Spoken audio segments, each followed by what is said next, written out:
Selamat siang Bapak Ibu CGP hebat. Bagaimana kabarnya hari ini? Selamat Baik, selamat siang, siang Pak Bapak. Nirmay. Baik, bagus Kabarnya Kabar sekali. baik, sehat Pak. ya? Kabarnya baik semua. Baik, terima kasih Bapak Kabar Ibu. baik. Kita berjumpa lagi di Loka Karya kelima Bapak Ibu ya. Yang kita bahas di Loka Karya kelima ini adalah kolaborasi dalam pengelolaan program yang berpihak pada murid. Oke, ini akan kita bahas. Nah, sebelum kita mulai, seperti biasa kita berdoa terlebih dahulu. Kalau biasanya CGP yang saya suruh mimpin, sekarang giliran saya yang mimpin ya. Baik, pada Bapak Ibu berdoa dipersilahkan sesuai agamanya masing-masing. Berdoa dimulai. Selesai. Baik, setelah kita berdoa hari ini, semoga kegiatan kita hari ini diberikan kelancaran dan memberikan makna yang positif pada kita semua Bapak Ibu ya. Nah, berjumpa kembali dengan eh, saya, Igede Lintang Purnama. Kemudian, nah kesepakatan kelas kita hari ini adalah seperti biasa Bapak Ibu, ya harus open kamera. Jika ada yang bertanya, silahkan Ibu raise hand. Dan jika tidak sedang mengungkapkan pendapat, silahkan di mute gininya ya. Dan tetap fokus pada kegiatan kita hari ini. Nah, jika Bapak setuju, silakan raise hand, dan jika tidak setuju atau ada pendapat, silakan katakan tidak. Baik, sebab saya lihat semua raise hand ya, Setuju. berarti semua setuju dengan kesepakatan ini. Kita lanjut Bapak Ibu. Nah, tujuan Lokakarya kelima hari ini adalah calon guru penggerak dapat memulai membuat perencanaan program, bagian judul program atau kegiatan, latar belakang, dan tujuan program Bapak Ibu. Nah, di sini Bapak Ibu nantinya setelah Bapak Ibu mendapatkan pengetahuan di modul 1.2, 1.3 tentang Bagja dan sebagainya, kita di Lokakarya ini akan belajar menyusun sebuah program ya. Nah, sebelum kita lanjut, di sini ada sebuah pertanyaan. Untuk menjawab pertanyaan yang ada di layar, saya mau jika Bapak Ibu merasa pertanyaan itu penting atau setuju, silakan Bapak Ibu buat bentuk love ya.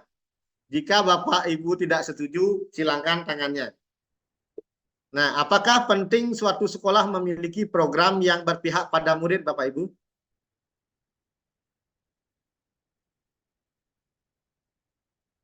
Ya, Ibu Ani, tangannya love, Pak Wayan Sutiawan, semuanya love ya. Berarti semua Bapak Ibu setuju bahwa program yang berpihak pada murid ini adalah penting bagi suatu sekolah ya. Nah, untuk Bapak Ibu lebih jelas terkait tentang apakah penting atau tidak. Nah, apa yang Bapak Ibu ketahui tentang program yang berpihak pada anak? Nah, terkait pertanyaan ini, silahkan Bapak Ibu isi link Padlet yang sudah eh, saya masukkan ke kolom chat ya. Nah, saya persilahkan. Nah, saya stop share dulu ya.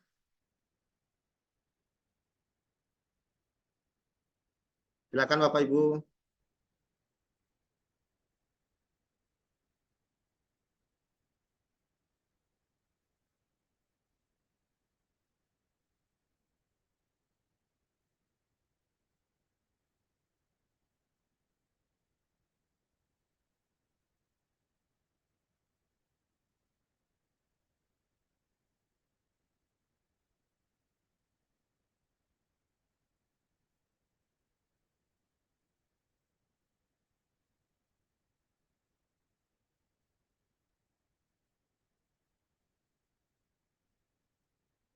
Ya, Bu Dena menuliskan bahwa program yang di dalamnya anak-anak bisa berkolaborasi itu adalah program yang berpihak pada anak. Silakan Bapak Ibu yang lain.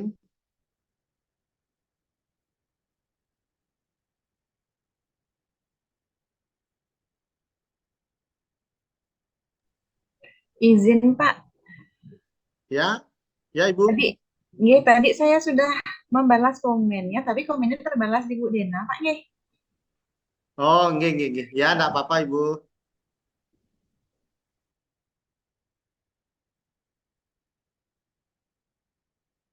Ya, Bu Ani menjawab bahwa program yang di dalamnya mengakomodir kebutuhan belajar anak yang beragam.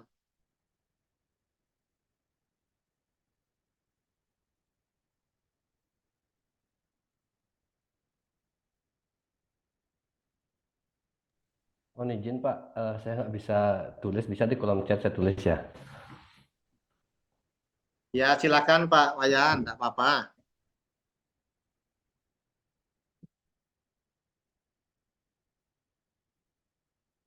Baik, terkait tentang apa yang Bapak Ibu ketahui tentang program yang beripa pada anak, Bu Dena menyatakan bahwa eh, program yang di dalamnya anak-anak bisa berkolaborasi. Betul, Bu Dena? Betul, Pak. Oh iya. Yang berkolaborasi bagaimana maksudnya, Bu Dena? Yang di dalamnya anak-anak itu bisa berkegiatan, jadi menyenangkan kegiatannya. Oh, oh berarti eh, di sana anak-anak bisa berkegiatan yang menyenangkan seperti itu, Bu ya, yang nyaman. Betul, Oke. Pak. Kalau Bu Ani, di sana mengakomodir kebutuhan belajar untuk anak yang beragam seperti apa, Ibu? Nah, jadi program yang berpihak pada anak itu menurut saya program yang di dalamnya itu berisikan eh, berbagai macam materi, kemudian atau bahan pembelajaran atau bagaimana caranya mengaplikasikan suatu pembelajaran sehingga dapat mengakomodir kebutuhan belajar anak yang beragam, yang berbeda antara satu anak dengan anak yang lainnya. Seperti itu, Bapak. Ya, bagus sekali, Bu Ani. Berarti Bapak Ibu, inilah yang Bapak Ibu ketahui tentang program berpihak kepada anak. Baik, kita lanjut ke pertanyaan berikutnya ya. Pak Suwartawan, nanti gilirannya ya.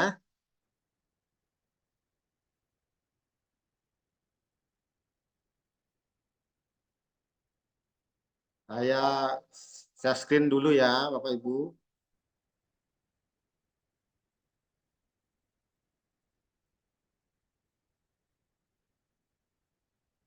Kita lanjut ke kegiatan berikutnya, Bapak Ibu. Nah, setelah Bapak Ibu tadi menyampaikan apa itu program yang berpihak pada anak, sekarang silahkan Bapak Ibu, siapa yang mau raise hand atau berpendapat terkait tentang apa pentingnya seorang guru penggerak mampu membuat program yang berpihak pada murid.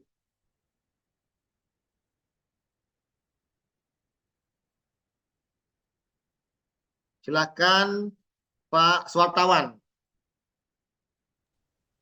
Baik, terima kasih Bapak.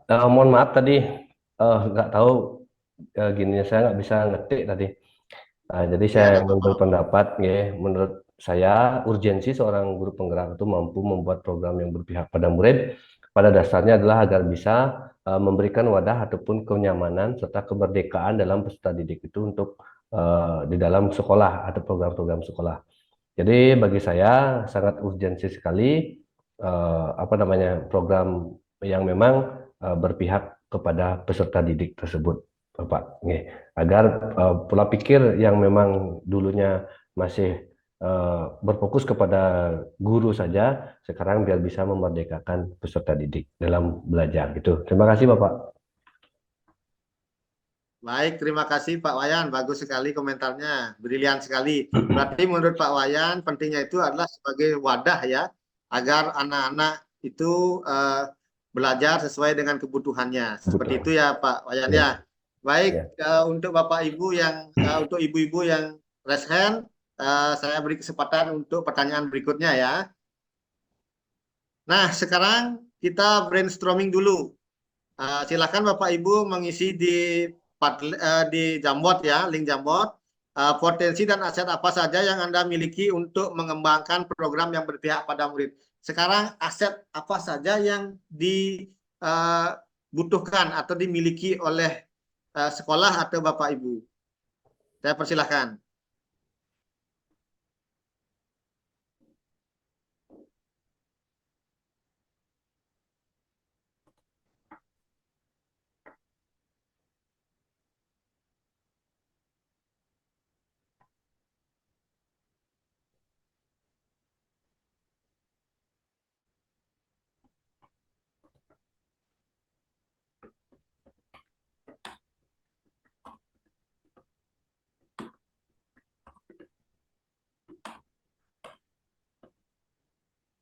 Ya, sambil Bapak Ibu menuliskan, saya screen sekarang ya.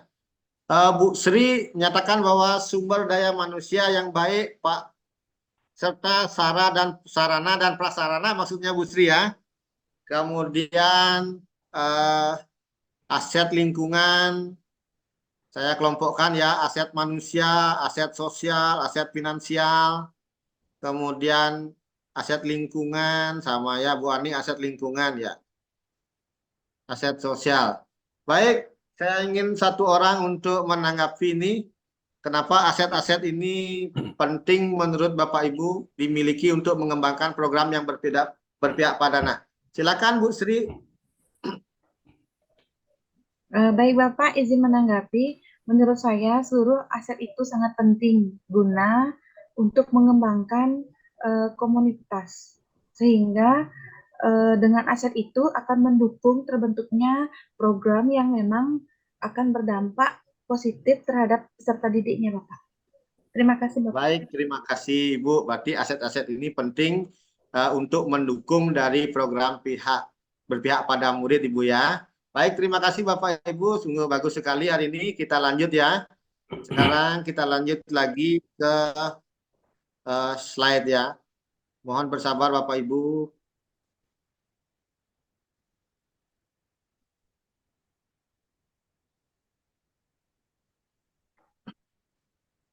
Ya, sambil Bapak Ibu menunggu slide ya, pikirkan perubahan apa yang sesegera mungkin Bapak Ibu bisa terapkan di sekolah.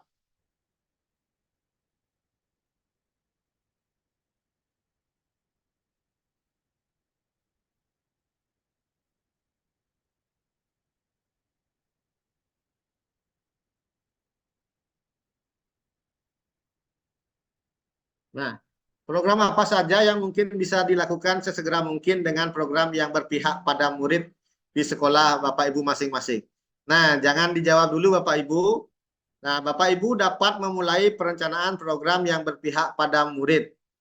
Nah, nanti setelah kita melakukan presentasi ini, nanti Bapak Ibu silahkan membuat program apa yang menurut Bapak Ibu akan segera bisa diterapkan. Ya, Bapak Ibu ya.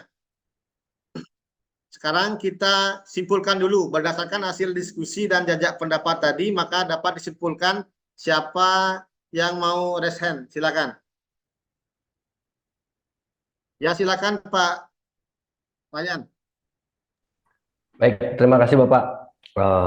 Dari hasil yang dibahas tadi dan mungkin yang sudah kita pelajari bahwa program yang berpihak pada murid tersebut sangat penting kita lakukan dan termasuk urgensi juga bagi kita untuk pendidikan anak zaman sekarang. Nah, dalam menentukan atau membuat program-program itu kita harus menentukan atau juga mendata aset-aset yang kita miliki. Di antaranya ada aset manusia, aset lingkungan, sosial, dan lain-lain sebagainya. Nah, aset-aset itu kita akan kumpulkan untuk membentuk suatu program yang memang dapat berpihak kepada murid. Seperti itu, Bapak. Terima kasih. Baik, terima kasih. Bagus sekali kesimpulannya. Berarti dalam membuat program kita harus memperhatikan aset ya atau kekuatan ya agar bisa membuat program yang berpihak kepada murid atau siswa ya. Baik, nanti silahkan Bapak Ibu membuat programnya. Sekarang sharing perasaan. Bapak Ibu silahkan menuliskan perasaan Ibu selama proses diskusi ini berlangsung. Silakan dengan menggunakan tombol yang ada. Nah, Ibu Dena itu ikon apa Bu Dena? Merasa bersyukur, Pak.